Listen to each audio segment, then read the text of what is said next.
Having previously learned about moments and resultant moments and how we use them to give a numerical value to the total amount of rotational forces going on in a system, we're now going to look at the concept of center of mass, which you may or may not already be familiar with, and then in the following session we'll see how it relates quite a bit to moments, and that we use both the concept of center of mass and moments to think about how things may or may not be rotating.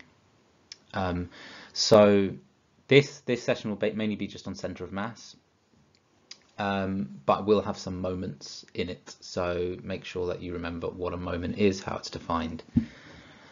So before we start, I am about to give you the definition for the center of mass of an object, but I feel like it's the sort of term which you may already be familiar with, and if you are, you might already have a definition, and maybe if not, you might have heard those words before somewhere or read them somewhere, and you might have some idea of what it means. So before I give you the actual definition, can I just ask you to pause the video and just reflect for a moment on what you think the definition of the center of mass of an object might be. So just pause just for a few seconds and have your own definition ready and see how it contrasts or agrees with what you're about to see. You can pause now.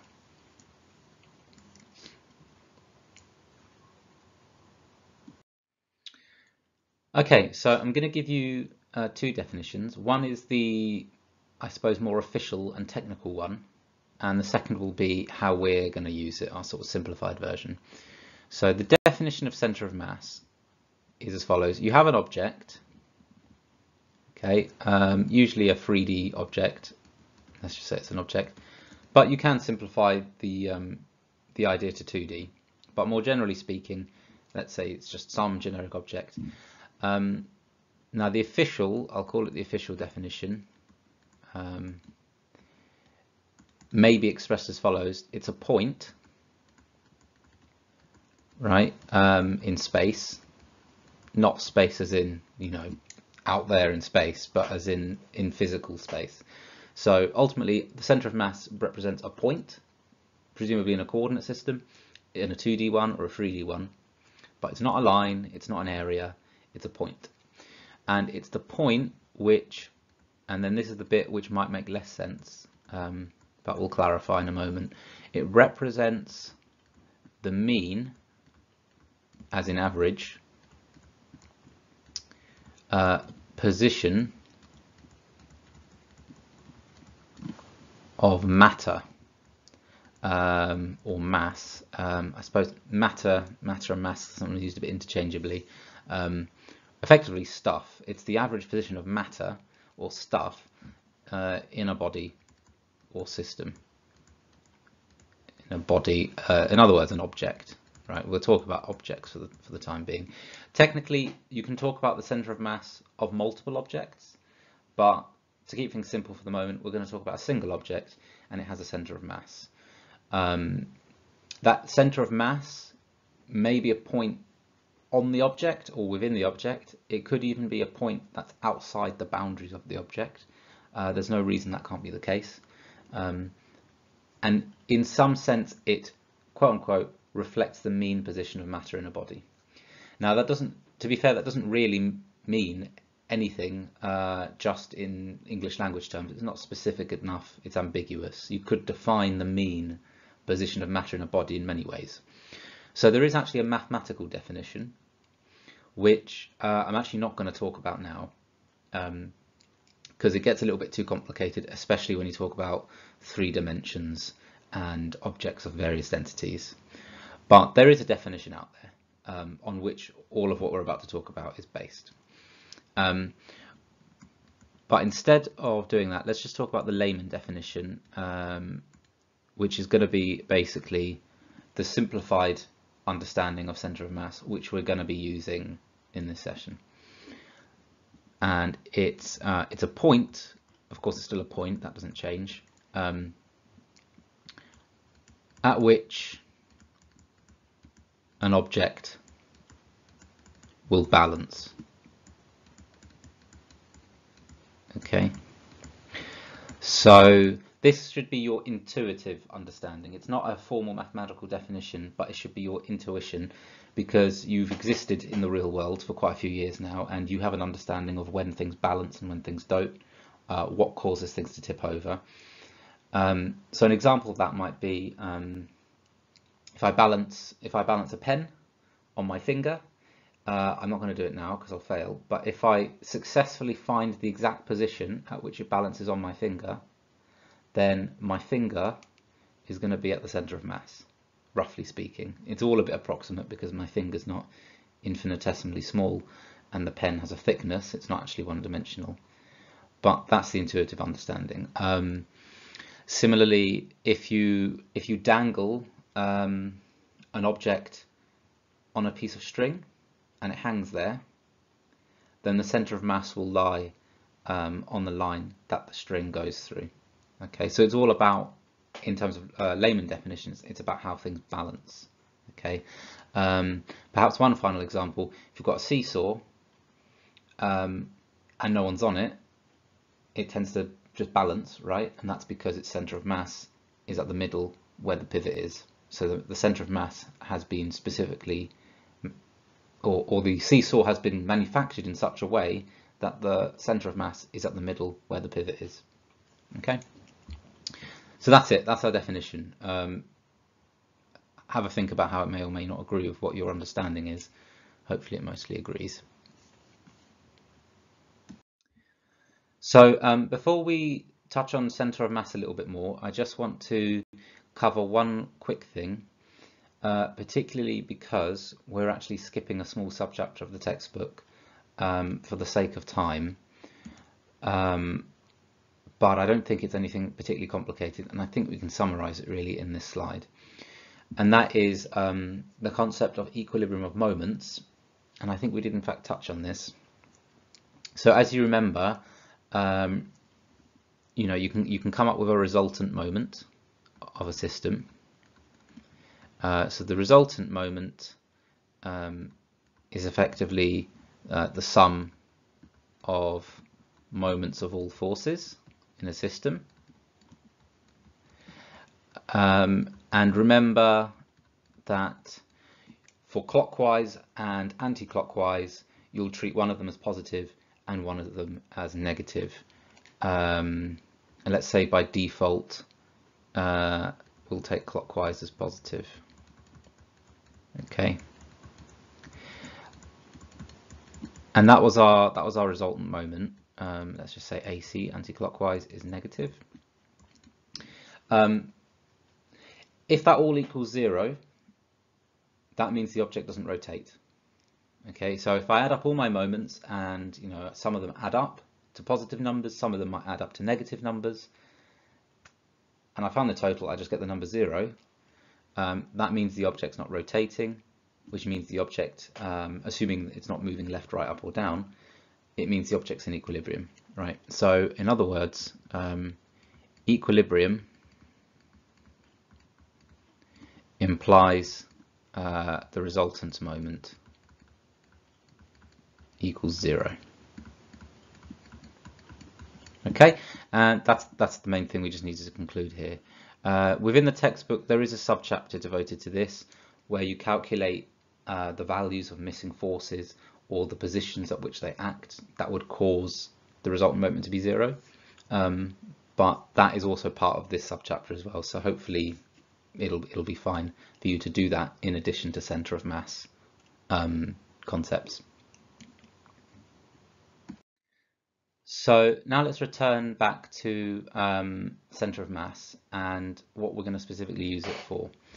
So the reason the center of mass is useful is it allows us to model things that are not points as points.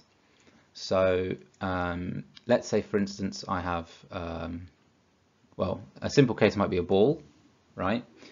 If you assume it's a uniform ball, meaning it's the same material, let's say, with the same density throughout, where's its center of mass going to be? You can go with the intuitive understanding, or you could go with the more technical one, where is sort of the average of the matter, it's in the center. So let's say within that ball we've got the center of mass here. Let's just call it COM. Then what I can do is I can just say, instead of modeling that ball as a physical 3D or 2D object with a radius, I can just model it as a single point, which is at the center of mass. And the reason that's useful is because a lot of the time when we're working with objects and mechanics, they have weight because you've got gravity. And if I have gravity, or if I have weight, sorry, I have to think about, well, where does it act from, right? Is the weight acting here or is it here? A lot of the time we just draw it in random places, which is fine unless you're now considering moments. Because when you think about moments, the perpendicular distance of a force is important. So I can't just draw my arrows on randomly, I need to put them in a certain place. And it turns out it makes sense to just pretend, I shouldn't say pretend, we should model the weight force as acting at the center of mass. Okay, and as it turns out, that's a legitimate mathematical model which will be able to align itself with reality. It means that when we calculate moments based off of this, we will in fact get a resultant moment of 0 when it's at equilibrium. So that's what we're going to be using center of mass for. When we've got physical objects with a weight, we're going to place that weight force at the center of mass. If I had, say, just to illustrate this a bit further, if I had a different object, let's say, some funny shaped thing like this, okay, again, I'm not going to talk about how we would calculate the center of mass in this instance, but if that was sitting on a table, let's just make that a bit clearer. Actually, it's actually on the table. This object, whatever it is, it's sitting on a table. Where am I going to make the weight force act from? Am I going to do this, or am I going to do this, or this? Again, if you know the center of mass of that object, let's say it's over here, for instance, then that's how I'm going to put the force on. I'm going to say it acts like that. Okay, and this will be, its mass times the gravitational constant g. Okay, we're mostly going to be looking at, I think, 1D objects, one-dimensional objects. So what it will mainly be about is where is the force in relation to the object that a one-dimensional object is resting on. Okay, so let's look at the first of our two examples. We've got what appears to be a seesaw with two people, Sam and Tamsin. Let's call them S and T. Just skipping ahead a bit, it says Tamsin is at A. So let's label them T, and then here S. Okay. They're sitting on a non-uniform plank.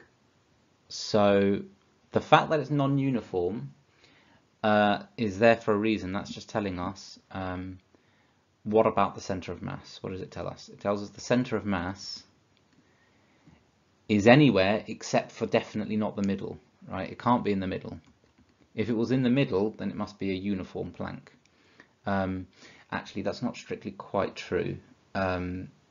It could still be a non-uniform plank even if it was in the middle, but if it's non-uniform, then it's definitely not in the middle. So it's an implication in one direction. So if it's non-uniform, the center of mass is not in the middle. Or let's say, yeah, not in the middle, or the midpoint. AB, which is the plank, has a mass of 25 kilograms and a length of 4 meters. The plank is pivoted at M, as shown in the picture, which is the midpoint. The center of mass of AB, the plank, is at C. So this thing here is our center of mass of the plank, only of the plank. And you've got the people S and T with their respective weights. So Sam is 35 Gs, as in 35 times constant G, not grams, and T is well, technically acting at A. Let's draw that a bit more clearly. Acting at A, 25 times G is the weight. So then there's also the force of the plank itself, right? And as we said a moment ago, if you're going to model an object's weight, you're going to have the force acting at its center of mass. And in this case, we're told that's at C, and the mass of the plank is 25 kilograms, so that's a weight of 25 G. So we've got three forces acting on the plank. There is, of course, another force, right? There must be, because at this point I've drawn three forces going down, which if the plank is not going to go through the pivot and through the earth, there must be another force going upwards to counteract that, right? Particularly if it's going to be remaining horizontal, right? Or in other words, in equilibrium. So the missing force is the reactant. The reaction, I should say. The reaction force R. Okay. So we don't know what that is. Also, incidentally, RST, coincidence that they're consecutive. S and T are just points. R is a force. So we've got the four forces. We don't know what R is. We don't actually want to know what R is. We want to know where must Sam sit. So what's the position of S for the plank to be horizontal? So what we basically want to know is, what is this distance here? The distance from the midpoint M up to S. What is that? Okay, so now we're going to use the idea that the resultant moments must be zero. Okay, because the plank's horizontal, therefore it's in equilibrium, therefore the resultant moments about any point are zero. Now we can pick any point we like, because remember, moments are only defined around a point. We can pick any point we like and it'll always give us zero, but in this case we have to pick only one point, because only one point will work or only one point will allow us to get the correct answer, because any other point we pick is going to contain more unknowns. So let me be more specific. So that force R is a problem because we don't know what its value is. However, if we take moments about M, then we don't need to care about R anymore, because R's perpendicular distance from M is zero. Whereas, say, its perpendicular distance from B is some unknown distance, and then we don't even know what R is, so we can't figure out the moment. And likewise from A, it will be 1.8 times whatever the magnitude of the force of R is, but we don't know that, so we can't get its moment. So we're going to do moments about M. So the resultant moment about M is zero. So now we find the moments. The moment of the 25G at A is going to be 25G times, in this case, 2, right? Because that 25G is 2 meters from the midpoint. I'm going to make it negative because it's going anti-clockwise, right? That force there goes effectively anti-clockwise around the point M. Likewise with the force at C is also 25G, but this one's at a distance of 0.2 from the mean, from the point M. And then we're going to add on 35G times X, which is this unknown distance, and it's a positive because this time that force is going clockwise. And all of that is equal to 0. And now we can see what to do. We just need to do a bit of rearranging. So in this case, we get, let's work it out quickly, minus 50G minus 5G plus 35GX equals 0, which implies that X must be equal to 55G over 35G, which gives us 11/7. And yeah, that gives us an answer of 1.571. Okay. Within the textbook, I've noticed actually they put an answer as 3.571 and define his position as from point A, which is also the same thing, right? Because you've got from A to M, you've got 2 plus 1.57 is 3.57. Technically, the question's ambiguous. It didn't define how we're supposed to give the answer. Are we saying distance from A, distance from B, distance from M? Doesn't say. So if this was an actual question that you needed to answer correctly, you would just give a number and then give context to that number. So in this case, I can't just say 1.571. I need to give some context. So I'd say 1.571 to the right of M. Or in the case of the textbook, they wrote it as 3.571 to the right of A. Or you could say 0.43 to the left of B. Okay, so that's our first example. In terms of new content, effectively just making sure that you're aware that the center of mass is where you're putting the weight of the object. And additionally, make sure you're taking moments about the point that removes unknown forces. Let's look at the second example. Okay, so we're going to have to draw the picture for this one. We've got a non-uniform rod. Again, with center of mass, you'll often be given non-uniform objects because if it's uniform, it's easy. It's in the middle. So this makes it a bit harder. It's 3 meters long. It has a weight of 20 newtons. It's in a horizontal position, resting on supports at points C and D, where A to C is 1 meter and A to D is 2.5 meters. Okay, let's draw that now. So we've got the rod horizontal. Let's try that again. Horizontal rod. There's A, there's B. It's 3 meters in total.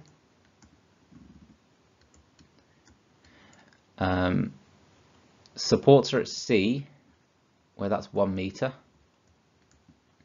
So that's 1 meter, and there's some support. And then A to D is 2.5. So we could either say 1.5 further along, or perhaps to just write it as it's been said there, let's just say 2.5. And there we've got our D. And the magnitude of the reaction at C is 3 times the magnitude of the reaction at D. So I'll do my forces in green this time. So let's just give the reaction at D a name. Let's just call it R. And that would mean that the reaction at C must be 3R. Okay. So they're 2 different forces, but we just happen to know one of them is 3 times the other. And then we're going to be asked to find the distance of the center of mass of the rod from A. Okay. So here they've actually very formally defined what they mean by where the center of mass is. They're saying from A. So we know it's not in the middle, so the answer is definitely not 1.5, which would be about here. So where could it be? Is it going to be to the left? Is it going to be to the right? Now, before we actually try and solve this, have a think for a moment about where the center of mass could potentially be. We've almost got 3 regions, right? We've got from A to C, we've got from C to D, and we've got from D to B. The center of mass is in one of them, but in general, where could it actually potentially be? Just so that we can, for instance, draw it on correctly. Is it going to be the AC region, the CD region, the DB region? Which of those is actually possible? So if you consider, you can almost do a proof by contradiction. If you imagine that the force was in AC region, right? So let's say the center of mass was there. So let's say you had a weight going here. The reason we know that can't be true is because if this thing is in equilibrium, right, because it says it's resting on the supports, imagine taking moments about the point C. If I take moments about the point C, then the 3R force is not relevant. The R force is going anti-clockwise. No, sorry, anti-clockwise. And the weight force here is also going anti-clockwise, which means the resultant is not 0. It's going to add up to some positive number or negative number, but it's not 0. So therefore the weight cannot be there, because otherwise the thing's going to rotate. And then by the same logic, or even just symmetry of the universe, if the force is there, the weight force, same problem, right? If I take moments about D now, then it's going to be rotating because you've got a non-zero resultant moment. So conclusion is it's going to be somewhere between C and D. So let's just draw it anywhere. Let's say here. Don't know exactly where it is, but it's between C and D. We're told what it is. It's 20. We just don't know where it is. And let's say its distance from A is our unknown quantity you want to find, is x. So now we can start to take moments. In terms of which point we want to take them around,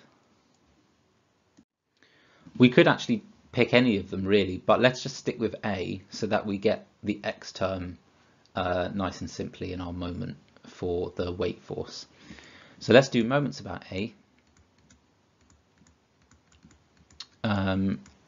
The 3R is then going to have a moment of 3R times 1, which is the perpendicular distance. It's anti-clockwise, so we'll say minus. The R is likewise a negative, but it's R times the distance 2.5. And then the weight force 20 is going to be a positive 20x. That must be equal to 0. So now let's rearrange. We get 20x is equal to 5.5r. X is equal to 5.5 over 20r, or 11 over 40r. Okay, so partway there, we've got x in terms of this mystery force r. Now the problem is, what is r? So the way we're going to get that is by using our non-moments consideration of equilibrium. Remember, if this object's in equilibrium, that means the resultant moment is 0 around any point of your choosing. It also means that the resultant force is 0 in any direction. So if we pick the vertical direction, then we've got two forces, 3r and r, acting upwards, and we've got a 20 acting downwards. So by equilibrium of the resultant force, we've got 4r up minus the 20 going down is equal to 0, which tells us that r must be 5. Okay, so we basically had two equilibrium equations, one for resultant force, one for resultant moment. It doesn't actually matter which order you did those in.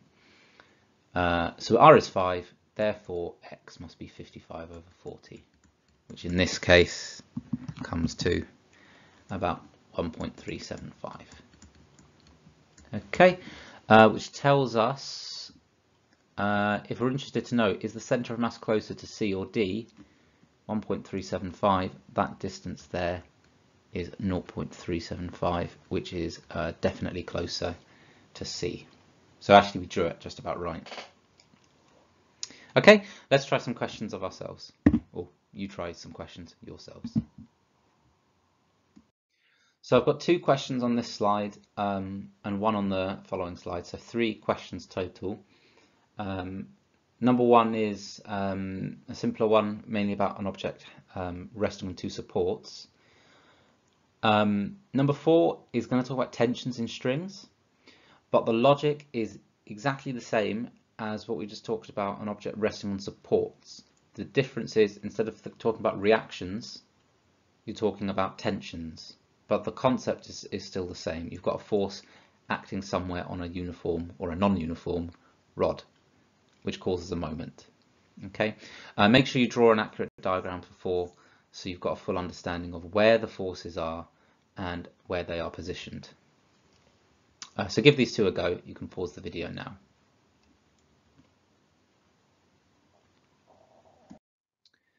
Okay, and again we've got a seesaw with two people with convenient names that are consecutive letters of the alphabet.